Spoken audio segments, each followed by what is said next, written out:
Now, where is Mr. Disney? Well, Pamela Travers, you can't imagine how excited I am to finally meet you. Would you mind? My name is Mrs. Travers, Mr. Disney. Oh, Walt, now you gotta call me Walt. Oh, dear. So we're sitting here looking at all the history of this man. Did you feel the pressure, like an obligation to his family? Because I know that you actually met with his daughter. Well, I did, yeah. Well, the family, world, zeitgeist, consciousness. Everybody. The whole shebang, Every yeah. person who ever visits the park. Yeah, in fact, yeah, you find out stuff about how he'd just go to the park dressed like a regular guy and would stand like amongst the trees back by the railroad would go, and he'd just be leaning against the fence and the train would go by and he'd wave to everybody and everybody'd think, I think that dude in that kind of like golf hat that was Walt Disney. He loved going there, he loved hanging out, he loved seeing the effect of it all, and he never ever stopped thinking about, well, how can we improve this and let's clean this up and let's make this a little bit better. But yeah, there's a responsibility in order to get that kind of all-encompassing care and affection for what his creative output was, what his business was.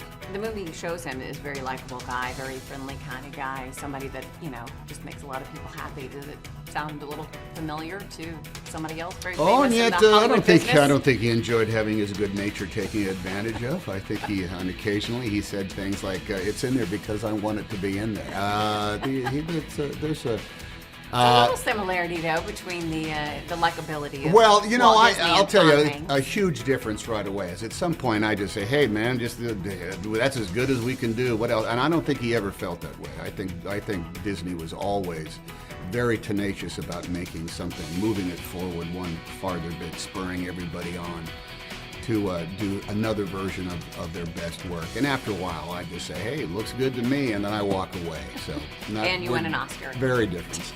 Long ago, Nance, long ago. We're coming up on, that was back before high def, that's how long ago it was.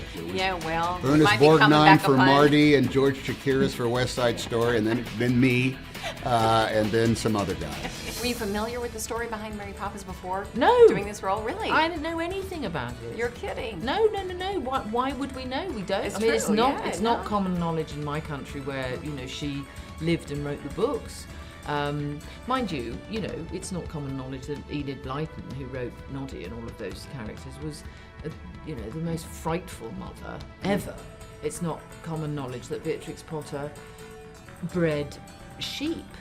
And was the first woman to become a prize sheep breeder in the Lake know District, that. and was as an expert mycologist. You just have sheep on your mind from your hairdo. Yes, Yes. it's so true. Oh my God, we've mentioned sheep twice in this interview. Yes. Do something, Nancy. What are we going I'll start to do? bleating in a minute. The interaction between you and Emma Thompson was fabulous. I mean, it was just hilarious. Was that just easy because of the character you're playing? Did it feel that easy from the get-go? It was a joy. I mean, it was a professional burden. I think we both came very prepared for what we were going to do. But we knew each other very, very wonderfully socially prior to that. You did. We've been having dinners for a million years, and she's always cracked me up, and I've always been in a bit awe of her, her expertise. So that when we got there, it was time to start doing it. No, we launched into it as like, I'm sorry, two hands that have been in the game for a while, and it paid off because we didn't have to have that that getting to know you period. Yeah. we were good friends. So it was all about the give and take and the throwing the ball back and forth of the scene. And I think we actually were able to give John Lee Hancock more footage because we were so happy just to be doing the scene. There wasn't a lot of messing around, except within the confines of the text, which was a blast.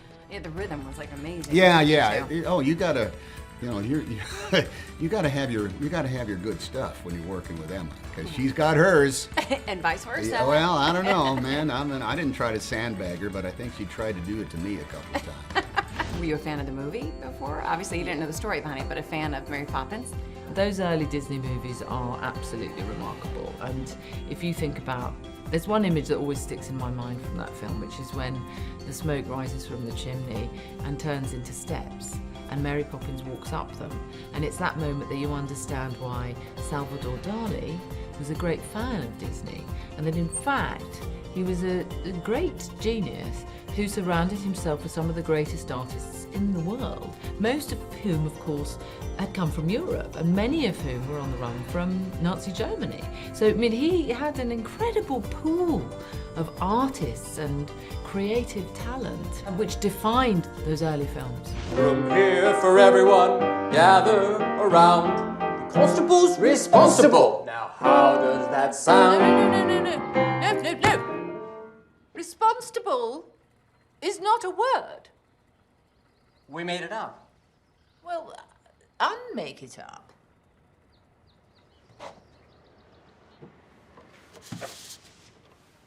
Did you watch Mary Poppins again? I mean, obviously you watched it before. No, I did not. I had seen it enough previous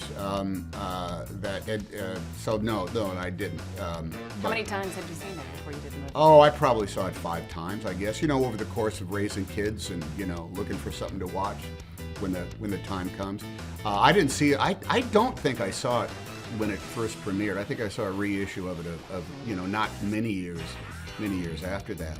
Didn't Colin invite everybody over to watch? Yeah, he did. Colin Farrell said, "Come on, here, come out to the house. Come out to the house. We'll watch the film." Let's just say, as far as the crow flies in Los Angeles, we live relatively close.